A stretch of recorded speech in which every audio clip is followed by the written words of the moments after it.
Okay, so this is the nervous system and nervous tissue chapter, chapter 11. Slides that you just need to read and memorize. I'll be probably just saying read and memorize, or if it doesn't show up in this PowerPoint presentation, this video, go back and read them in your PowerPoints. I don't want to read those slides to you. I want to take time in the bulk of this chapter to cover processes, and so that's what I'll be doing, so make sure you're reading all of the slides. Go ahead and read this slide. It talks about sensory input, integration, and motor output. This slide shows sensory input, integration, and motor output. Go ahead and read in your PowerPoints the previous slide that doesn't show up in this video. We talked about this a little bit before. Sensory division are called afferent nerves, and motor is called efferent nerves, and we'll be talking more about those in the future. Somatic motor division controls skeletal muscles.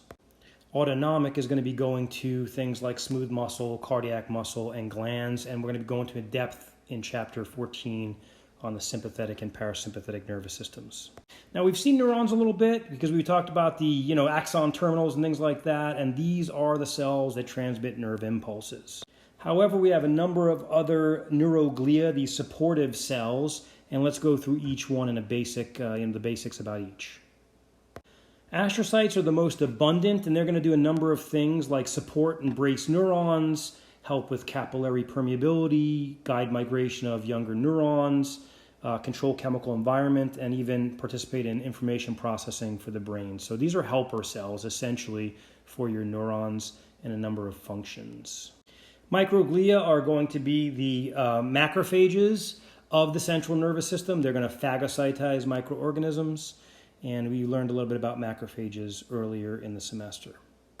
The ependymal cells are going to line central cavities of the brain and spinal column, and so that's all I really want you to know about these guys. You can see the pictures in your PowerPoints. Oligodendrocytes, these are the cells that produce the myelin sheath in the central nervous system. Those are going to be different than the ones that produce myelin in the peripheral nervous system. Now, you've got satellite cells. These are going to surround neuron cell bodies in the peripheral nervous system. So they're very similar to what the astrocytes do with the central nervous system. And then you have Schwann cells. These are the ones that produce the myelin sheath in the peripheral nervous system. Remember, oligodendrocytes do that in the central nervous system. And then you're going to see later in this chapter that Schwann cells are really important to regenerate the nerve fibers if they become damaged.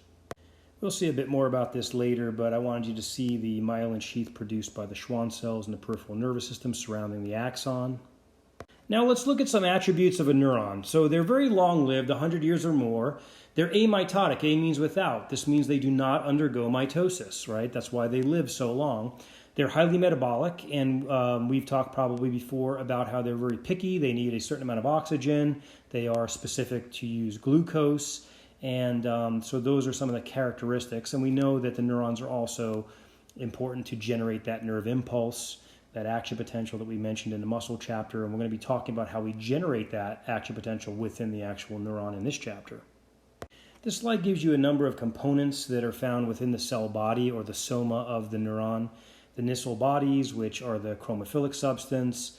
You've got neurofibrils, that's mainly like structural to help maintain the cell shape. And the axon hillock is just where we go from the body into the axon. Now, some things to memorize here. Nerve cell bodies in the central nervous system are called nuclei. In the peripheral nervous system, these are clusters of nerve cell bodies, by the way. And in the peripheral nervous system, they're called ganglia. Okay. This gives you a nice visual of the neuron with the cell body, the axon, hillock, axon, and even the myelin sheath surrounding the axon. And by the way, those little spaces between the myelin sheath are called nodes of Ranvier, and we'll talk more about some of the functionality later on. Now, a collection or bundle of processes in the central nervous system is called a tract. A collection or bundle of processes in the peripheral nervous system is called a nerve.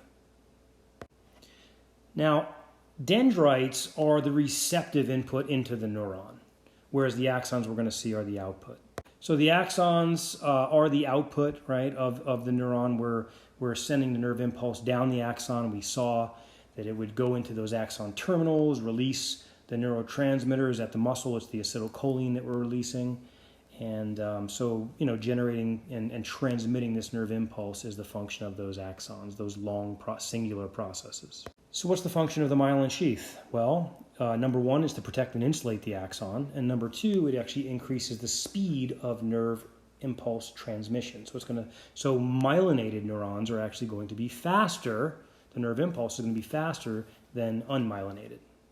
When we look at the comparison between white and gray matter is a collection of myelinated fibers, and gray matter is unmyelinated fibers. So it's mostly the neuron cell bodies and unmyelinated fibers for the gray matter.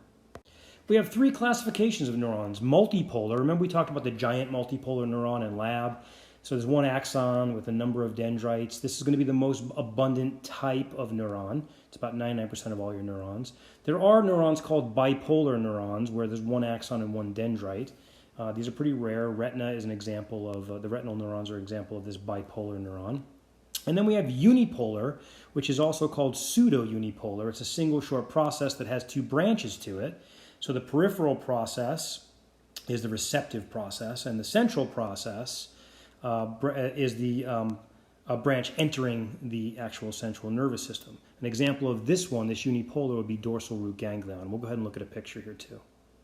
So this picture just gives you a visualization of the three types, the multipolar, bipolar, and unipolar, so you could see what the peripheral process and central process look like on the pseudo-unipolar or unipolar neuron.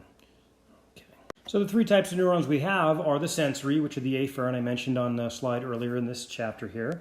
It's going to transmit impulses from the receptors to the central nervous system. We have motor neurons, which are efferent, and they're going to carry the impulse from the central nervous system to the effectors, which is whether the organ or the skeletal muscle, whatever, to respond to whatever that information was. And the interneurons, these are the association neurons.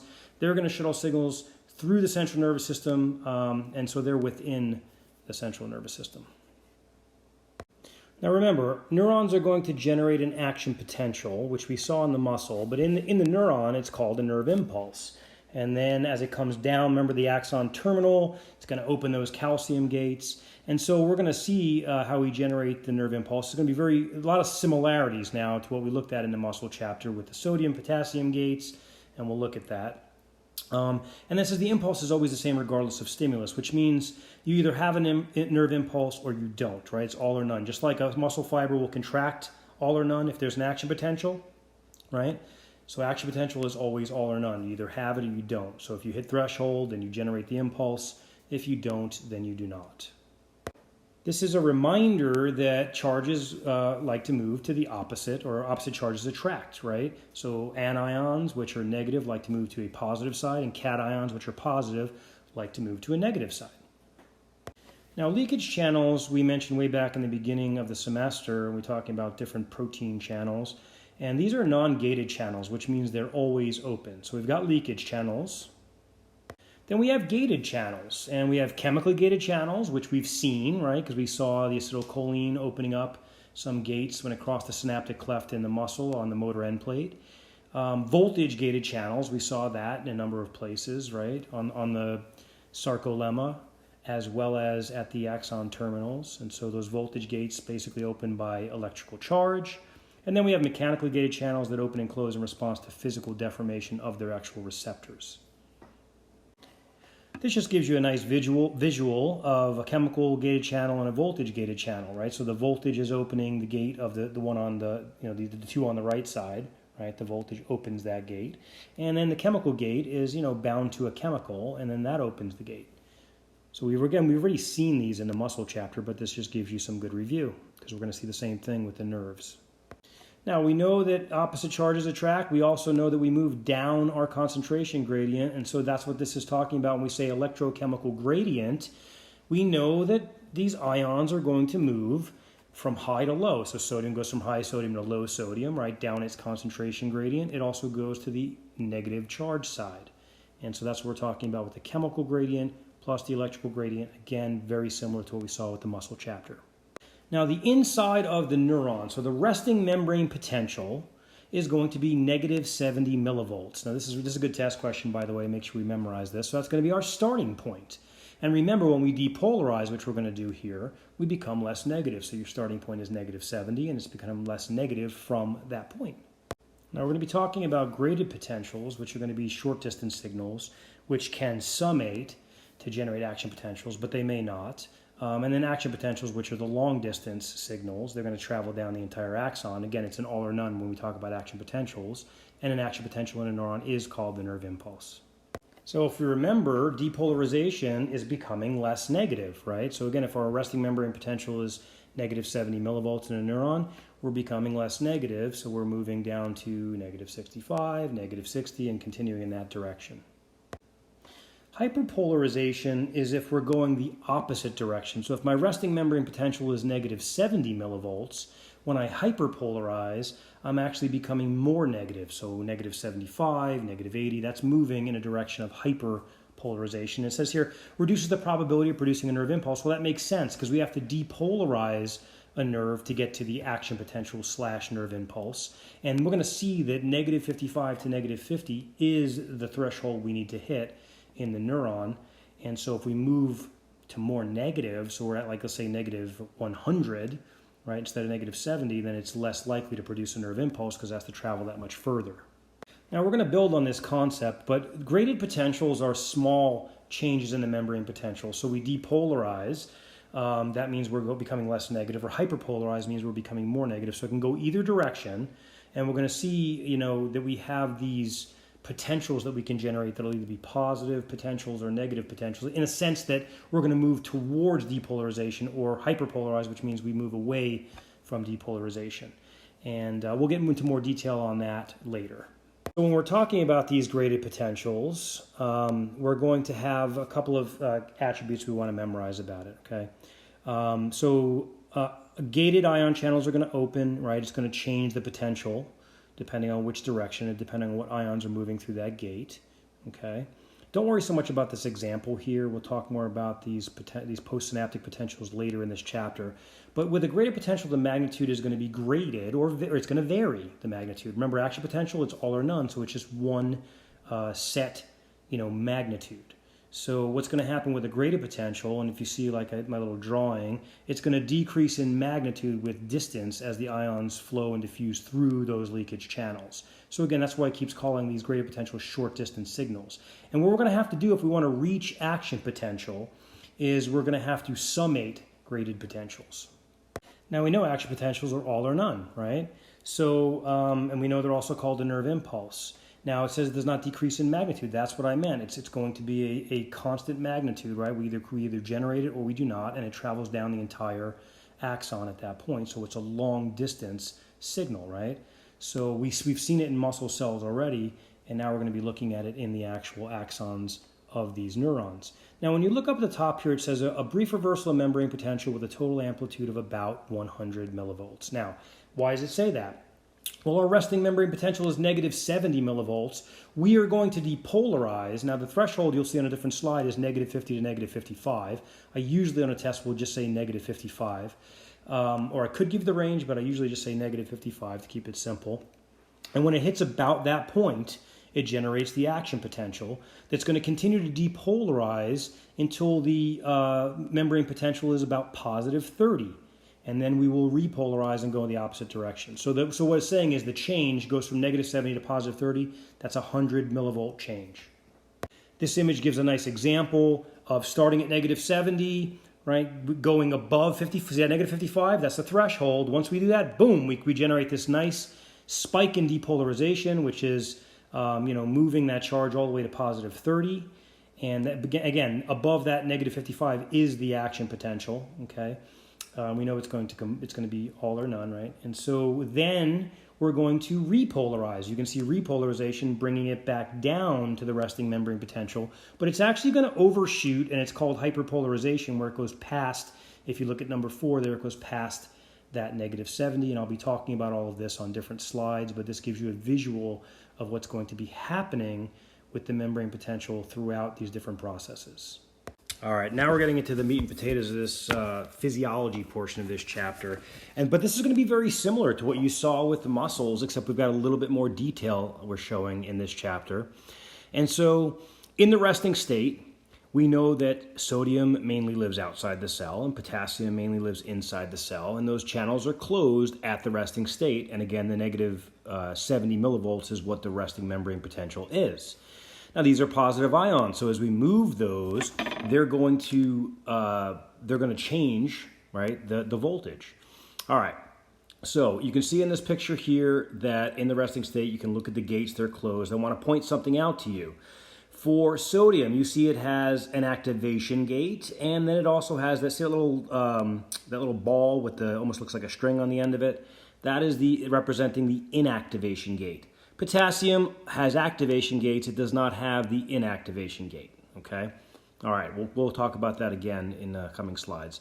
But let's just kind of get that visualization first. So here we are at the resting state, and then we'll move on from here.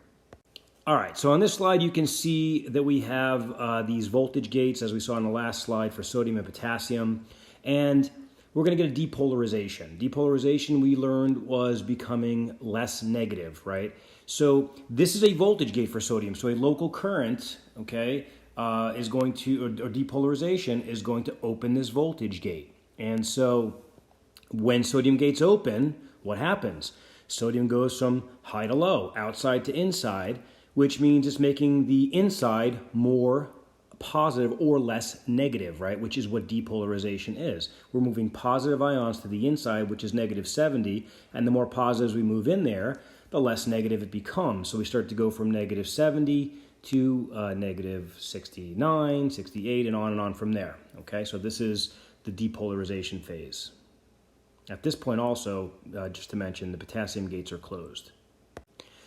Now, we mentioned earlier in this chapter that threshold is negative 55 to negative 50 millivolts. So somewhere in that range, we're generally going to be talking about negative 55 to keep it simple. That is the threshold for the depolarization to hit action potential. In other words, if we depolarize and we go from negative 70 to 69, all the way down to 65, 60, 59, 58, and then we stop depolarizing at that point, right? Then we don't hit the threshold, and we do not generate an action potential, which means no nerve impulse. However, if we hit negative 55, then we are going to generate the action potential, which in the nerve is called a nerve impulse, and it's going to be all or none, right? It's going to travel down the entire axon, and we're going to get that complete depolarization, all right? Now, so if you look on this picture, it's just showing the same thing, though, sodium flooding in while potassium gates are closed. The other thing I want to point out, though, is we're going to depolarize to negative 55, right, or if we do, right, and then it's going to generate action potential. If the action potential gets generated, it's going to depolarize all the way to 0, past 0, all the way to positive 30-ish, right around there. I've seen different numbers, but this is what our textbook says. So right around positive 30. And at that point, something else is going to happen, okay? So we'll go to that slide now. All right, so you can see here on this slide, we just said on the last slide that we depolarize all the way to positive 30 millivolts. And at that point, what happens is we're going to close the sodium channel and open the potassium channel. And I want to point something out here a little bit more specific than we've seen before, because now we're talking about this inactivation gate. That's that little ball, right, on the end of that string there. And so what's going to happen is the sodium gate is, the inactivation gate is going to close. And what that's going to do is it's going to block sodium from entering in the cell anymore while the activation gates are closing, okay? So if you look at those two big activation gates, they're going to take a little longer to close, but you've got this inactivation gate to act as like a little plug so sodium doesn't flood into the cell. Well, why are we trying to do that? Well, we don't want to keep going positive, and we want to repolarize the membrane. And how do we do that? Well, not only do we block sodium from going in, but we're opening the activation gates for potassium, so potassium starts to now flood out of the cell, right? And that's going to restore our charge, because this is called repolarization, right? Repolarization phase is potassium flooding out of the cell, and it's becoming more negative, or going back to that resting membrane potential. All right, so hyperpolarization. We talked a little bit about that terminology before. It means going above your resting membrane potential as far as more negative, right? Going more negative than your resting membrane potential. Well, here's what's going to happen. you're going to go back. We said that the resting membrane potential for a neuron is -70. Well, what we did was we depolarized and went all the way, as sodium flooded in, we went all the way to +30. Then we repolarized and came back as sodium was blocked and potassium flooded out of the cell. Okay, but there's something, your textbook calls it undershoot. I'm going to call it overshoot because I think that's a weird terminology to call it undershoot. It has to do with the negativity, but I'm going to say we overshoot our target.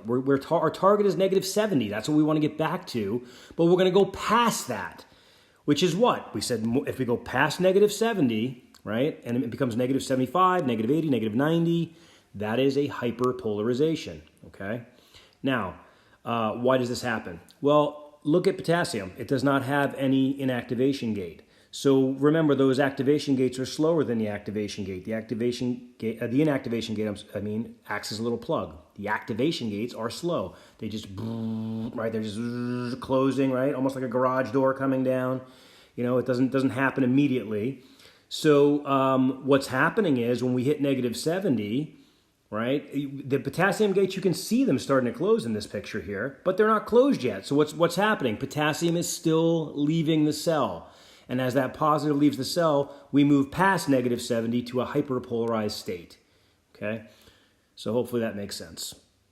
Now I want to reemphasize that repolarization restored the electrical conditions in the cell. Okay?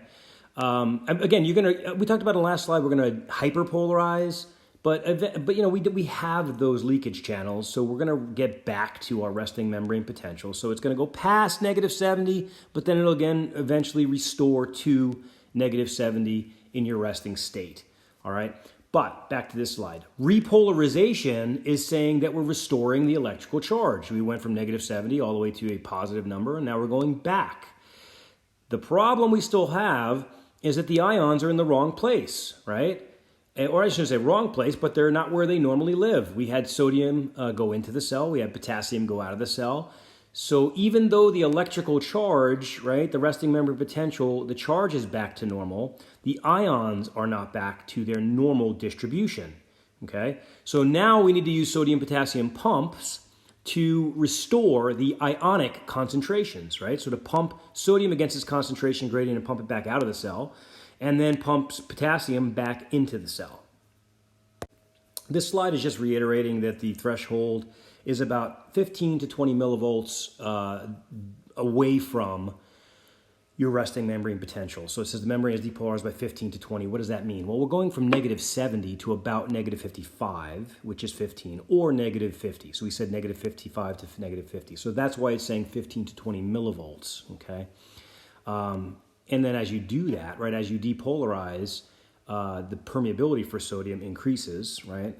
And sodium winds up, you know, exceeding potassium efflux, which means out of the cell. So sodium's influx going into the cell, and that's where you're getting that depolarization.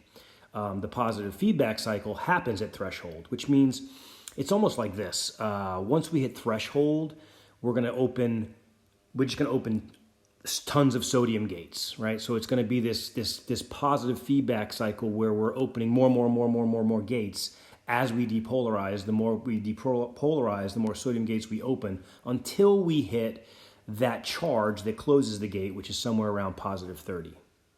Now we said action potential is an all or none. If we hit a threshold, then we generate an action potential. We know it's an all or none phenomenon, right? They happen or they don't. A subthreshold stimulus is a weak stimulus, so a weak depolarization that does not reach threshold, which means it doesn't reach -55, and I gave that example just a little bit ago. I said if we go all the way down to -58, -60, that's not enough to generate the action potential, so we do not get a nerve impulse at that stimulus. So based on that, it makes sense that a strong stimulus can generate action potential more often than a weak stimulus, okay? And your central nervous system is what determines the stimulus intensity by frequency of impulses. And so we'll talk about this summation process of these graded potentials. I'm going to talk about that shortly. Now, a couple more principles we'll talk about here. Absolute refractory period. What is this? This is the time from the opening of the sodium channels until the resetting of the sodium channels. And this is to enforce one-way transmission of the nerve impulse. Now the relative refractory period, okay, most of the sodium channels have returned to their resting state at this point, but some potassium channels are still open and we're repolarizing at this point, okay? We can generate another action potential if the stimulus is strong enough. So in other words, we don't have to completely finish repolarization, right, to go and create another action potential. All right. In the absolute refractory period, we can't do that, right? But in the relative refractory period, this is when we're actually coming back with repolarization as potassium's leaving the cell. And at some point in that repolarization process, if we get a strong enough stimulus, we can generate another nerve impulse or action potential. Now, earlier in this chapter, we talked about myelinated axons versus unmyelinated. We said myelinated is faster. And so when we look at conduction velocity, which is basically the velocity of the impulse in the nerve, there's two main things that determine that. It's going to be the axon diameter, so a larger diameter fiber is going to have less resistance and it's going to have a faster impulse. It makes sense. It's like having a larger hose, right? It's going to carry more water, right? And so, or faster, right? So it's going to move faster because there's less resistance in there. And the effect of myelination, well, we know that if it's myelinated, it's going to increase the speed of nerve conduction, and that's actually called saltatory conduction. Now, saltatory conduction is about 30 times faster than in a myelinated nerve, which is where we have saltatory conduction, than in an unmyelinated axon. And so I'm going to show you how that happens, because what's going to happen is when we look at depolarization, it's this wave as we depolarize section by section of this axon, and we move down and we have these sodium gates opening, and as we're moving down this depolarization down the axon. When we have a myelinated axon, we only depolarize at the nodes of Ranvier. And so let's look at that. So if you look at this slide, it could be a little confusing, but I want to try and simplify it here. If you look at the unmyelinated axon, okay, and you look, we have these little purple guys, right, these little purple things. So we're looking at the second picture here. We're depolarizing throughout the entire axon, okay, and we have channels all throughout. Well, you only have the voltage-gated potassium and sodium channels at the nodes of Ranvier in myelinated axons. So instead of having to move throughout and kind of depolarize throughout that entire section, you see we're only depolarizing at the sections where there's no myelin. So it doesn't really jump, but it seems, the nerve impulse seems to jump from node to node. But what this does is it's less diameter, right, or it's less length to depolarize, which means it's going to be depolarized a lot faster. Okay, so if you look at the second picture here, if you took the measurement from one end to the other, right, of the gates, if those purple gates, and then if you just measure the distance of the gates at the nodes of Ranvier in that third picture, right, obviously a lot shorter distance to travel. Now, a disease process that we have that actually affects the myelin sheaths is an autoimmune disease called multiple sclerosis. And this is going to cause sclerosing or hardening of the myelin sheaths. And it actually, it's like a degeneration of the myelin sheath. So it short circuits the nerve impulse, and this is going to cause a number of symptoms, including visual disturbances, weakness, loss of muscle control, speech disturbance, urinary incontinence, things of that nature. On the last slide, I wrote in red demyelination because sometimes multiple sclerosis is called demyelination of the neurons, or the effect is a demyelination of those neurons because it's damaging the myelin sheath. Now, some treatments. Lifestyle changes, avoid or quit smoking, avoid x-rays if possible, insecticides, organic solvents. Nutritionally, again, there's no cure for this because it's an autoimmune disease, and we've mentioned before, and I'll mention again, that we don't know exactly what the causes of autoimmune diseases are. So we don't have any cures for them. We have treatments. So multivitamin minerals, always good, fish oil, things of this nature to help reduce some of the symptoms. There's also immune system modifying drugs that are used. All of these things are designed to treat the symptoms. Again, they're not going to resolve the actual disease process. This is an autoimmune disease process. All right, now the synapse is the junction from one neuron to another or the neuron to the effector cell. Now we saw this, right? We saw that synaptic cleft when we were talking about the neuromuscular junction, right? The nerve articulating, or the axon N-terminal articulating with the motor end plate of the sarcolemma, the muscle cell membrane.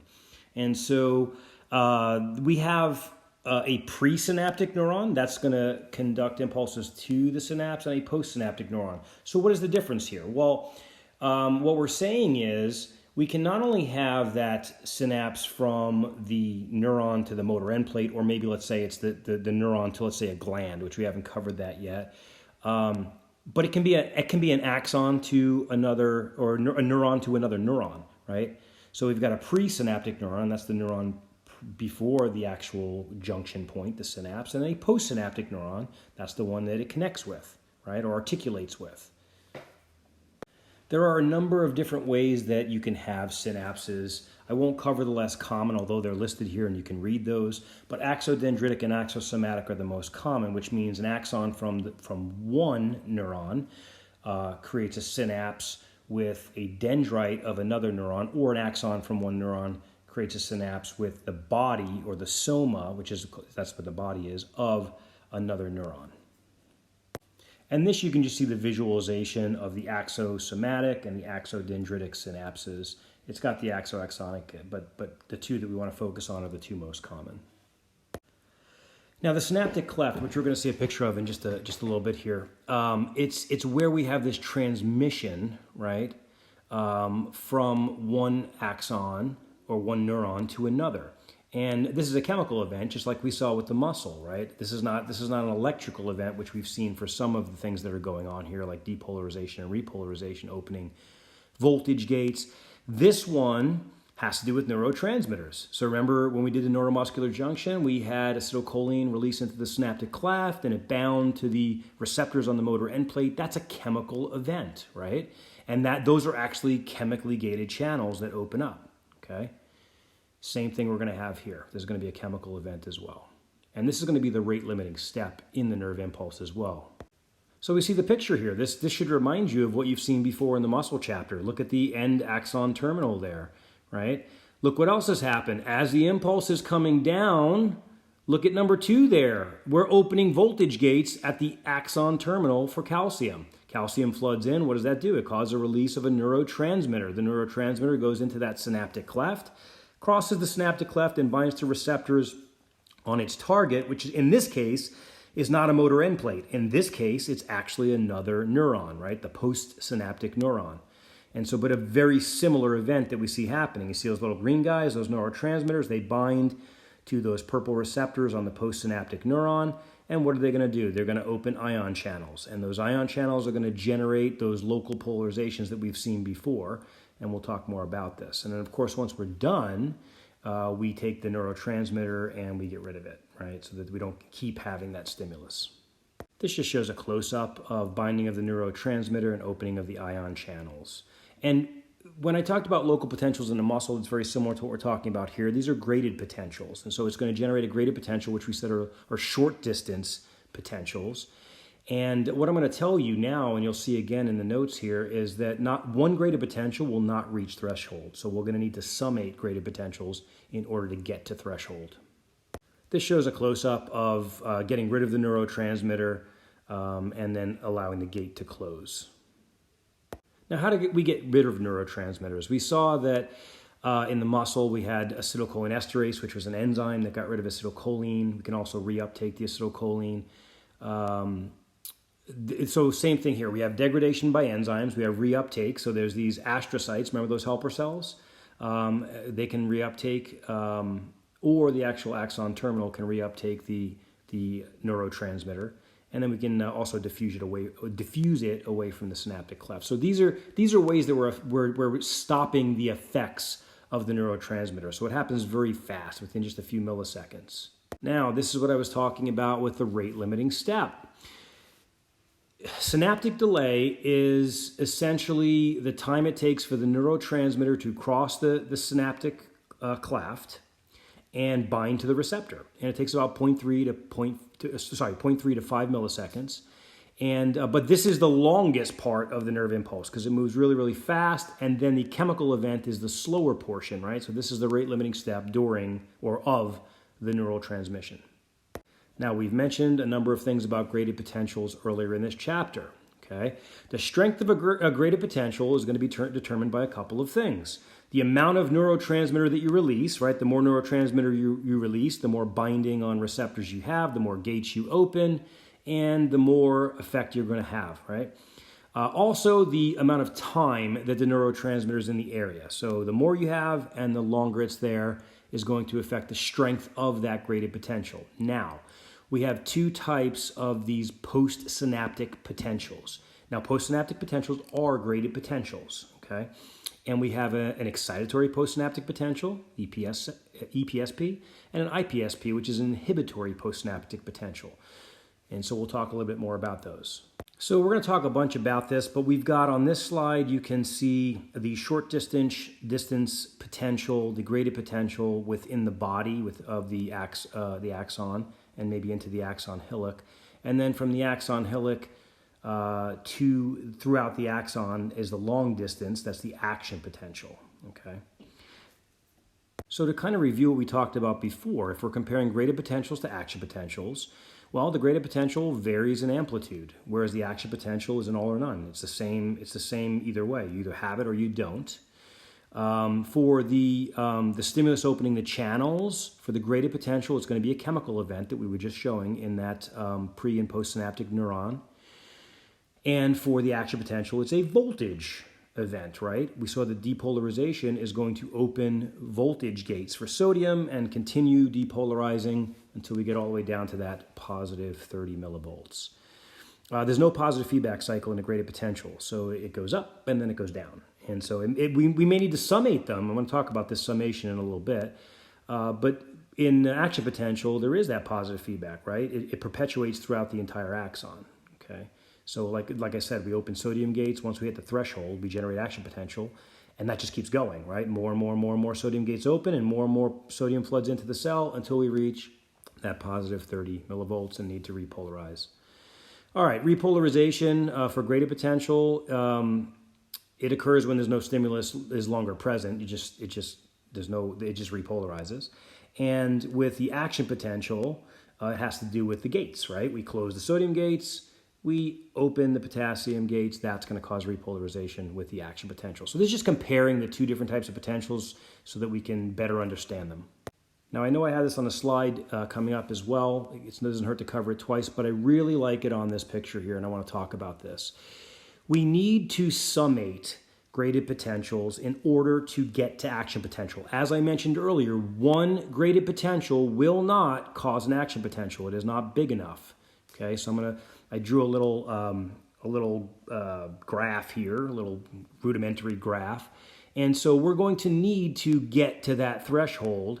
And in order to do that, we may need to summate these, or we will need to summate these graded potentials. Now, remember, they can be excitatory or inhibitory.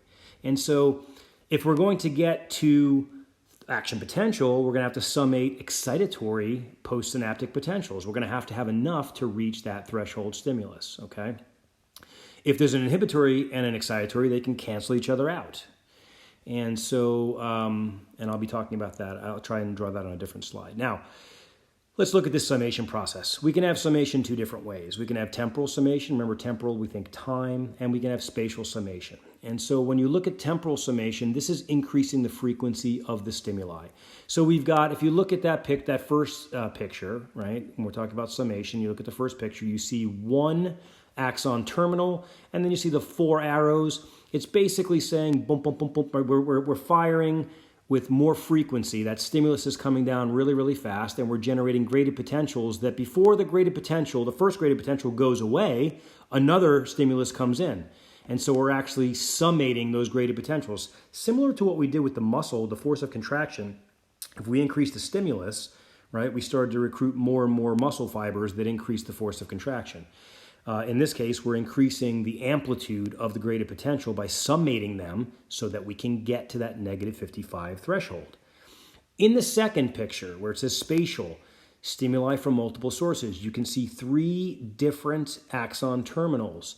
And so we're not just adding the impulses in frequency from one axon terminal. We have an impulse coming in from 1, 2, and then 3, and we're summating the 3 of those. So those are creating 3 graded potentials, and those graded potentials can also summate. And then again, the goal is to get to action potential. The takeaway from this slide essentially is that the excitatory postsynaptic potentials move you towards the action potential. In other words, it's moving you towards depolarization. Remember, we have to summate them though. This slide doesn't indicate that, but we said it on previous slides that we have to summate excitatory postsynaptic potentials to reach the threshold stimulus, and then at that point we can open voltage gated channels.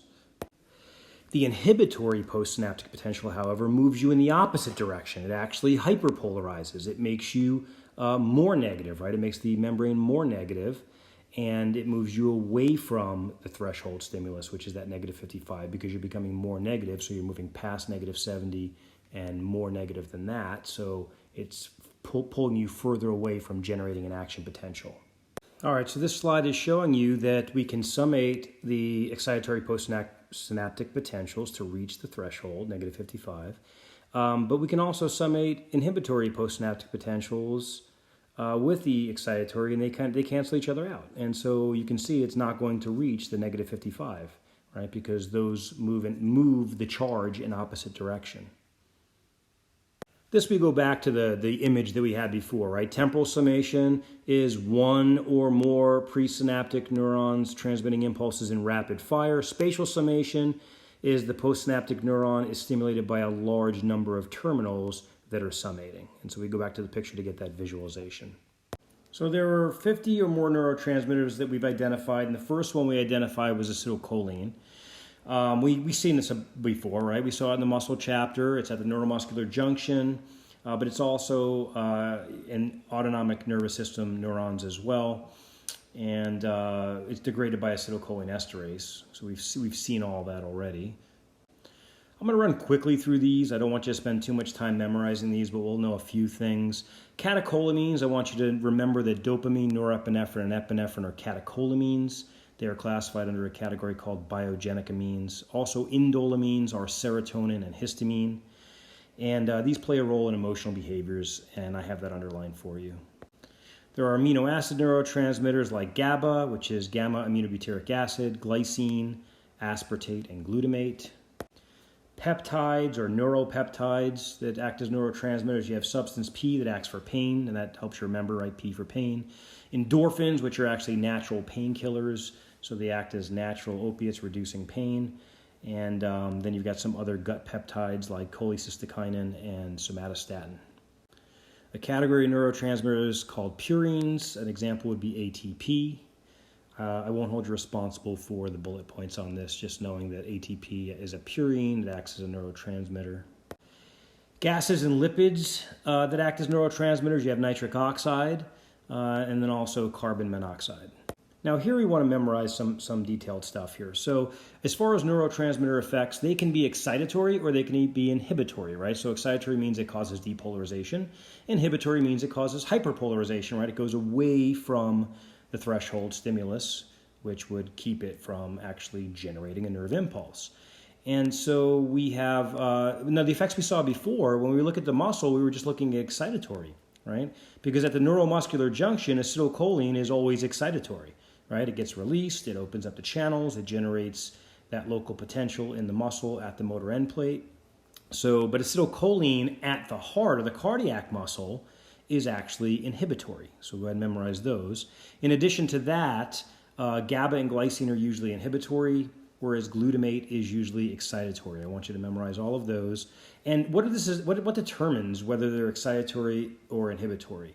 It's determined by the receptor type, right? Because acetylcholine is acetylcholine, so it's not going to change what it is. It's not different types of acetylcholine, but the receptors on the muscle, acetylcholine is excitatory because of the receptors that you have on the skeletal muscle.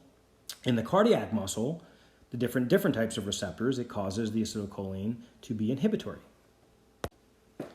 Now you have direct and indirect mechanisms for neurotransmitters. A direct mechanism gives you, it's neurotransmitters that open the ion channels, and they cause rapid responses like our acetylcholine that we've seen before in the neuromuscular junction. Indirect neurotransmitters, they're going to act through second messengers, and they're going to promote longer lasting effects. So they're going to take longer, but they're also going to promote longer lasting effects than the direct neurotransmitters. Now, neuronal pools are functional groups of neurons. They're going to integrate incoming information. They're also going to forward the information to other destinations. And you're going to see a bunch of different types of neuronal pools. I'd like you to read through those, but we're not going to spend a ton of time memorizing those. I don't heavily test on neuronal pools. Now, you have two types of patterns of neural processing. You have serial processing and you have our parallel processing. In serial processing, the input travels along one path to a specific destination. So things like reflexes, right? So rapid automatic responses. And I'm going to show you the reflex arc on the next slide. And then we'll talk about the parallel processing. So you can see here in our reflex arc, you have a receptor. It picks up information. It sends it through a sensory neuron. And so you can see this is the reflex. So it goes into the spinal cord. Reflexes don't go up to the brain. At least these spinal reflexes, they go directly into the spinal cord. They process in that interneuron, in that integration center, and then they are kicked out through the motor neuron to the effector organ, which, again, oftentimes is like a muscle if we're talking about like a knee-jerk reflex. So the stimulus goes in. So let's say we hit the patellar ligament. It pulls on the patella, stretches, and we'll talk about all this in another chapter. And that information is going to go into the spine, and then it's going to send out some information. The effector is going to send out an impulse that causes contraction of the quadriceps. And so just remember your 5 components of your reflex. Now, parallel processing, inputs travel along several pathways. In other words, one stimulus promotes a number of responses, and this is what we're going to be used for higher level mental functioning. And one example of this is the smell reminding someone of the odor associated with an experience. And so where things link together, that's what we're talking about with parallel processing.